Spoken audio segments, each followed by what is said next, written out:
synthèse. Alors, la manifestation a commencé avec le mot du président, Monsieur Mézières, c'est ça. Et ce qui est intéressant dans ce qu'il disait en premier lieu, c'est que cette manifestation ce soir est une innovation. C'est la première fois qu'elle se tient, donc c'est historique. Il a rappelé que Synergie a été créé en 2008 avec une démarche de copartenariat dans la mise en œuvre de ses actions. Il a indiqué que l'écologie est un enjeu social majeur, avec deux questions fondamentales que j'ai notées. À quoi devrons-nous nous prêter attention et qui devons-nous croire? Il indiquait que l'objectif principal de Synergie était de nourrir le débat avec des idées fiables, et il nous a rappelé avec précision que le titre de la manifestation était Éco et Innovation avec un K à écho pour rappeler la langue grecque qui signifie maison, éco, et puis en latin, innovation, novare, changer. Trois expressions clés qui ont dominé la manifestation, et c'est ce qu'il avait annoncé: transition énergétique, développement durable, et je regarde mon voisin de droite, innovation, initiative citoyenne. Et le message qui a été lancé par le président est celui de l'agir pour changer la maison commune. Première intervention, celle de Christelle Clamant, de l'ADEME, qui nous a expliqué que son institution dépendait à la fois du ministère de l'Enseignement supérieur et du ministère de la Transition écologique, et elle était en charge de nous entretenir de l'écologie industrielle.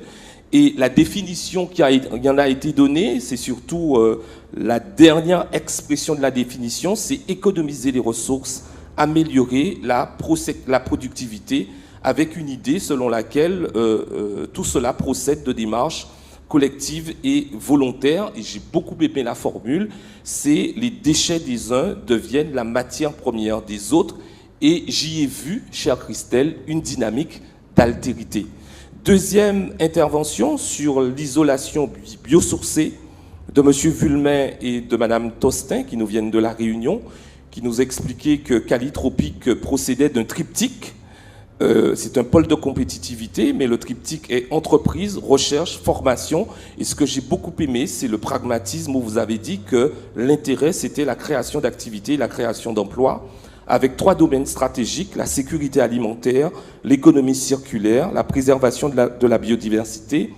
Et Mme Tostin nous a présenté des projets extrêmement concrets. Je vais vous en citer quelques-uns dont elle a parlé. C'est pour ça que j'ai dit qu'on pouvait envisager l'avenir en souriant dans les collectivités d'outre-mer. Projet sur le Conflore, production de farine sans gluten, projet sur le cacao, dans le cadre d'une démarche bio-innovante, projet de plantes aromatiques, projet d'insectes d'élevage, projet de fientes de poules, et aussi la réalisation également d'études d'intérêt général, exemple isolant biosourcé dans les DOM. Troisième intervention, c'est celle de M. Marco, bioressources amazoniennes. Il a rappelé, alors il y a une divergence sur la superficie de la Guyane, est-ce que c'est 80 000 ou 90 000 km²?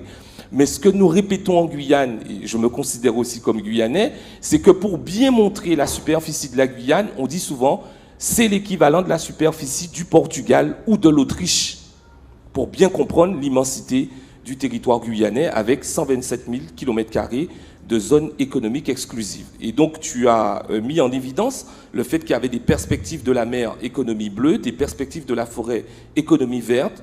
Tu nous as également présenté le plateau technique de la CACL, la communauté d'agglomération du centre littoral, avec comme ville capitale Cayenne, plateau technique des écomatériaux, construction bioclimatique, énergie renouvelable, pile à hydrogène, hydrolienne, biomasse énergie et valorisation des bioressources. Bien entendu, j'ai beaucoup synthétisé ta pensée. Madame Pérez, dans son intervention qu'on aurait pu présenter ou résumer comme étant une vision prospective, nous a entretenu de la Smart Mobility, et l'idée maîtresse, c'est de décarboner les usages. Elle nous a parlé de Cap Énergie, évidemment, avec 1800 partenaires, je l'ai noté, spécialistes de l'énergie, et 320 adhérents. Et ce qu'il y a d'intéressant et qui a particulièrement retenu mon attention, c'est que vous disiez que la mobilité, on en est au début, la mobilité sera électrique et hydrogène, et surtout repose sur les énergies renouvelables, mais surtout implique un changement de mentalité et vous avez illustré votre propos avec l'application Blablacar. L'innovation énergétique, vous avez donné l'exemple du télétravail et vous avez aussi parlé du véhicule électrique comme étant un acteur des systèmes électriques. Monsieur Luchet, sur l'hydrogène, nous indiquait que l'hydrogène est au centre des débats relatifs à l'énergie.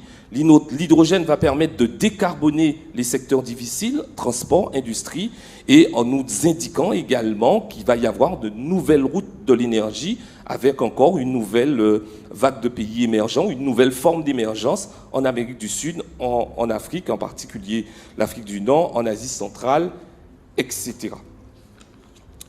Cinquième, je crois que c'était la dernière intervention, j'ai oublié personne, c'était celle de M. Daubin, voilà, qui nous a parlé avec beaucoup d'entrain, d'enthousiasme et de chaleur de ce que fait le Fab Lab. C'est une organisation à deux têtes, une organisation, et j'ai bien aimé la formule, une organisation qui décide que celui qui a le pouvoir de décider, c'est celui qui fait. C'est pas magnifique ça? C'est génial. Et puis il a terminé par un rêve, et ce rêve à l'échelle de la Guadeloupe, mais que je pense qu'on peut universaliser, c'est qu'il a rêvé qu'il pouvait y avoir une multiplication des Fab Labs, en particulier à Marie-Galante ou Jérémy Racine, sur l'ensemble du territoire de la Guadeloupe, avec deux idées phares, et là aussi qui peuvent être universalisées. Ce sont les échanges d'idées entre les acteurs citoyens, et ces acteurs citoyens étant des personnes physiques et des personnes morales. Voilà, j'ai essayé de respecter le plus fidèlement possible ce qui a été dit ce soir. Voilà, et puis je pense qu'on peut passer au vin d'honneur, sauf si le président veut dire quelque chose.